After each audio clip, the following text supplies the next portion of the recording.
Horas teman-teman, berjumpa lagi dengan saya Uca Channel.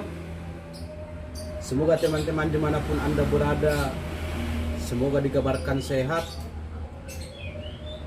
dilancarkan rezeki oleh Yang Maha Kuasa, dimudahkan sesuatu pun apa yang kita rencanakan semuanya. Oke, pembahasan kali ini kita akan membahas tentang satu pertanyaan di kolom komentar channel saya. Itu dari saudara kita Advokat RS dari Papua. Dengan pertanyaannya seperti ini: apakah ban luar bekas itu masih bisa dipakai apa tidak? Soalnya saya lihat sepanjang jalan sudah banyak yang menjual yang second daripada yang baru. Nah, itu benar. Nah, terus bagaimanakah cara memilihnya supaya teman-teman pembeli tidak tertipu? Oke, teman-teman. Tapi sebelum kita lanjutkan dengan pembahasan ini, buat teman-teman yang baru bergabung dengan video ini, channel ini, baru menonton, mohon ditekan tombol like-nya, di subscribe teman-teman ya, aktifkan icon loncengnya supaya nanti video-video selanjutnya yang akan saya bahas tentang banyak otomotif nanti masuk sendiri ke teman-teman. Oke, dan juga dibagikan ya ke sosmed yang lain ya. Pertanyaan pertama itu, apakah ban luar bekas itu masih bisa dipakai apa tidak? Sebenarnya jawabannya bisa. Kalau saya sendiri ya bisa. Tapi kalau jawaban yang dompetnya tebal, enggak layak. Jadi tergantung dompet kita teman-teman. Nah, sekarang buat teman-teman yang lagi sekarang ini perekonomian kurang baik, daripada memakai bannya yang sudah rusak tipis apapun udah botak itu, ya nggak apa-apa, cari untuk sementara ban second nggak apa-apa ya. Nah, zaman sekarang ini kan perekonomian udah kurang bagus. Saya bertempat tinggal dan buka usaha itu di salah satu perkotaan daerah Bekasi, dimana di sekeliling saya ini semuanya dalam perumahan yang rata-rata bekerja di perkantoran, juga di pabrik teman-teman, di pabrik, di PT, kurang lebih seperti itu, dan pedagang. Tapi kalau dihitung estimasinya, perbandingan antara lakunya yang second ban bekas sama ban baru itu udah bersekitar 30:1, bahkan 40:1. 40 yang second lakunya, cuman 1 yang baru. Berarti zaman sekarang ini, era sekarang ini, banyak juga yang membutuhkan yang second. Karena apa? Mengingat harga sekarang ini udah melonjak naik, bahkan di pasar, bahkan di bidang otomotif, di bidang apapun itu harga-harga udah naik. Termasuk salah satu ban luar yang baru, saat saya contohkan ya, ini salah satu ban luar bekas yang bermerek Michelin teman-teman, bermerek Michelin. Ini kalau barunya yang ukuran 90-90-14 bersekitar 350.000, antara 300 sampai 350.000 teman-teman barunya ini.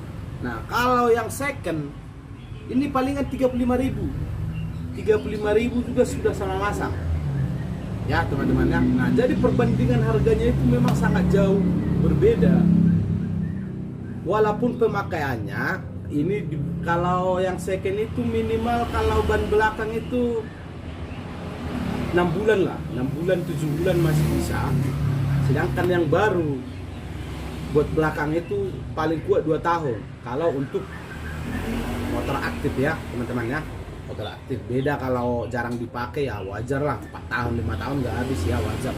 Tapi kalau aktif dipakai seperti di sekitar saya ini yang tiap hari dia bekerja ke kantor, bekerja ke pabrik, tiap hari berangkat pulang malam. Nah ini bisa dipakai sampai 6 bulan sampai 7 bulan yang second ya. Nah sedangkan yang baru dia masih bisa 2 tahun sampai 2,5 tahun perbandingannya ya. Nah itulah perbandingan harganya. Oke, salah satu kita buat contoh dulu, gak usah dulu misalin yang mahal. Sekarang IRC dulu, IRC yang barunya 90 14 buat ukuran matic belakang Vario Honda dan sejenisnya. Yang baru itu sekarang udah 250.000 tubeless ya. Yang baru sekarang tubeless 250.000. Nah sekarang kalau kita kembali ke yang second perbandingannya, yang second itu hanya bersekitar 60.000 sampai 70.000 yang tubeless ya teman-teman ya, yang tubeless. Yang tadi itu yang ini non tubeless, pakai ban dalam.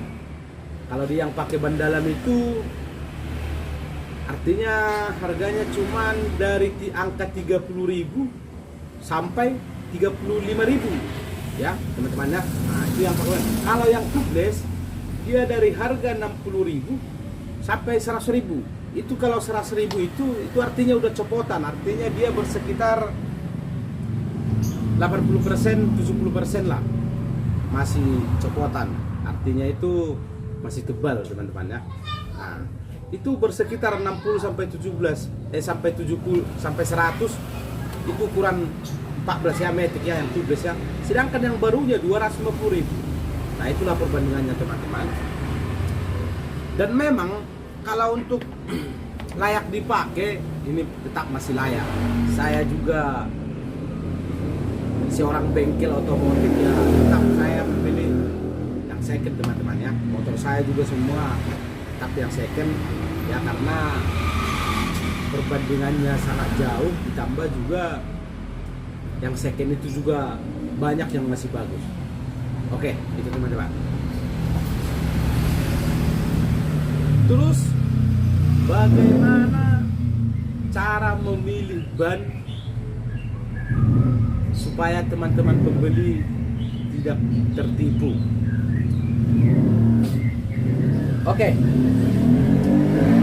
Cara memilih ban luar second supaya teman-teman pembeli pemakai itu tidak tertipu, teman-teman bisa cek sendiri.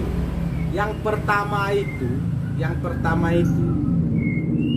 kalau kita pakai ban dalam, bukan tubeless ya, kita pakai ban dalam, usahakan dicek, diperiksa di dalam ya.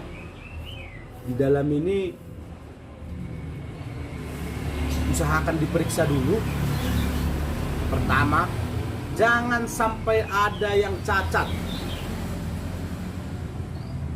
Artinya jangan sampai ada yang sobek di dalam, ataupun di dalam ini kasar teman-teman.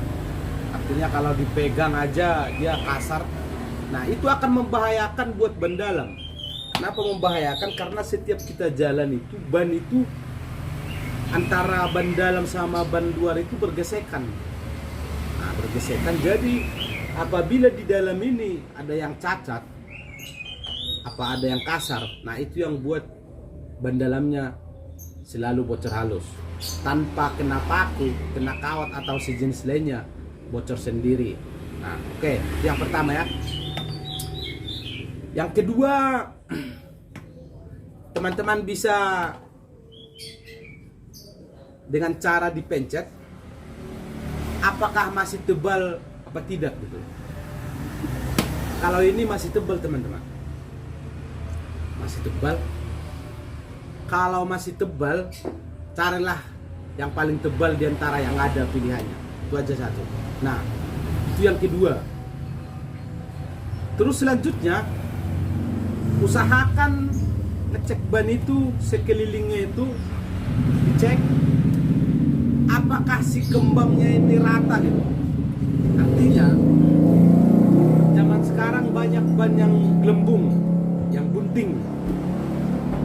Itu yang bunting itu satu kegagalan dari pabrik. Nah, dan kadang diperjualbelikan oleh yang lain. Nah, jadi teman-teman harus berhati-hati, harus sama kerasnya ya. Kita pencet di sini harus sama kerasnya. Kadang keras di sini, tapi di sini empuk. Di sini empuk itu menandakan si ban luar itu gelembung, teman-teman ya. Kita pencet terus aja begini ya. Sama enggak tebalnya itu? Kalau pas di sini tebal, tiba di sini empuk, nah itu jangan ambil, teman-teman. Itu gelembung. Ditambah si kembangnya ini juga di sini masih dalam, tiba di sini tipis kembangnya. Nah, itu menandakan gelembung, teman-teman ya. Itu salah satu ya. Nah, oke, yang berikutnya ini perlu di pinggir sini perlu diperiksa apakah ada yang retak, teman-teman ya. Nah, kalau ada yang retak, nggak usah diambil, teman-teman ya. Carilah yang aman, mulus, nggak ada retaknya ya. Oke, itu yang berikutnya. Nah, yang berikutnya lagi, yang terakhir. Sebenarnya yang terakhir ini, kalau untuk buat seukuran motor perlu dan juga tidak perlu. Tapi kalau boleh, tetap lebih teliti ya. Kita harus cari tahun perakitan bannya, ya teman-teman ya. Bagaimana caranya? Di sini setiap ban itu ada tahun produksinya. Ada tahun produksinya dari pabrik. Kalau buat motor dari tahun sekarang ke 5 tahun kemarin sebelumnya itu masih bisa dipakai. Tapi kalau sudah lewat 5 tahun, sekarang 2022, berarti 5 tahun lagi, 5 tahun sebelumnya, ya kan teman-teman, 2017, berarti itu masih bisa dipakai kalau 5 tahun. Tapi lebih dari 5 tahun, contoh kata 2016 perakitannya, bisa diambil. Kenapa saya bilang kalau untuk buat motor itu,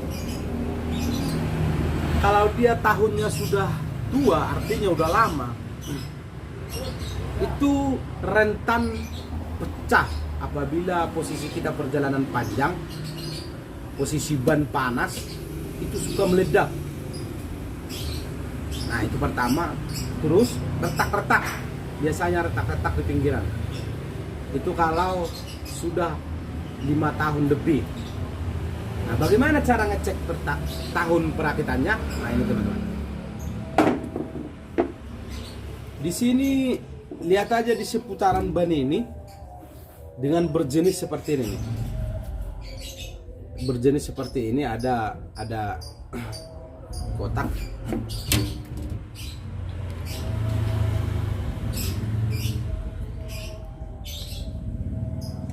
Nah, ini teman-teman, lihat kan? Nah, ini perakitan tahun 2020 teman-teman ya. Tahun 2020, kelihatan nggak? Nah, tahun 2020 teman-teman ya. Nah, ini masih sangat layak untuk dipakai, sangat layak. Jadi itulah ciri-cirinya teman-teman. Nah, karena zaman sekarang ini, jangankan yang ban standar untuk Matic sama bebek, buat untuk moge aja masih banyak ini teman-teman. Ini yang ukuran 140 per 70 17. Ini biasanya dipakai motor-motor gede seperti CBR, R15, Dixon dan lain-lain lah. Ini juga sangat dicari oleh pemotor gede di sini. Nah, karena perbandingannya, ini yang baru kalau ukuran 140 itu bersekitar 700-800 teman-teman. 700-800 merek IRC ya. Sedangkan yang second ini, yang ukuran yang sama itu cuma hanya 150.000. 150.000 150.000 juga sudah mendapatkan cairan tubeless. Ini 150.000 cairan tubeless sama ban luar sudah dapat teman-teman. Sedangkan yang baru tadi 800.000 hanya cuman ban luar saja. Ini nggak dapat, hanya ban luar saja. Itu makanya pemotor gede yang pakai motor gede di sini, dia selalu ngincarnya yang seperti ini. Jangankan dulu motor CBR, motor R15, motor Vixen, Ninja 4 tak aja teman-teman, nyarinya yang second. Ini saya tunjukkan satu. Nih, ini teman-teman, ini buat untuk Ninja 4 tak, bahkan Ninja yang 250 cc sampai moge-moge yang 650 cc, nyarinya yang ini teman-teman. Ya, teman-teman. Kenapa nyari ini? Perbandingan harganya yang barunya dengan yang second ini. Yang barunya ini 1.200.000 sampai 2 jutaan. Tergantung mereknya ya, teman-teman ya. Nah, contoh kata ini satu merek Corsa Platinum R93. Coba cek dulu nanti di Shopee apa di sosmed yang lain. Yang ukuran 160 per 60 17. 160 per 60 17. Ini barunya bersekitar 1.200.000 teman-teman. 1.200.000 sampai dengan 1.500.000 ya harganya barunya ya. Nah, oke. Sedangkan yang second kita dengan jual estimasi 60% dan masih tebal teman-teman, masih tebal, hanya bersekitar 300.000. 300.000 juga sudah mendapatkan cairan tubeless. Sedangkan cairan tubeless ini harganya antara 35.000 sampai 40.000 lah tergantung daerahnya. Nah, ini udah dapat teman-teman 300.000. Sedangkan barunya dia 1.300.000 sampai 1.500.000. Nah, makanya para pemoge yang lain itu karena memang ekonominya kurang maksimal, dia selalu ngincar yang seperti ini teman-teman. Nah, kurang lebih seperti itu penjelasan saya. Itulah tadi cara-cara memilih ban dan apakah layak dipakai apa tidak buat saudara saya semuanya dimanapun Anda berada teman-teman. Dan terlebih dengan saudara saya yang mempertanyakan ini, Advokat RS. Salam dari Bekasi yang ada di Papua. Inilah teman saya, teman yang selalu mengikuti channel saya ini. Inilah jawabannya teman, saudaraku. Apa yang kau pertanyakan tadi itu, ini sudah saya jelaskan. Semoga bermanfaat. Dan juga semoga video ini bermanfaat buat teman-teman yang lain dimanapun Anda berada. Jangan lupa dukung channel saya ini. Lupa like, subscribe, dibagikan teman-teman ya. Oke, terima kasih. Salam dari saya Uca Channel.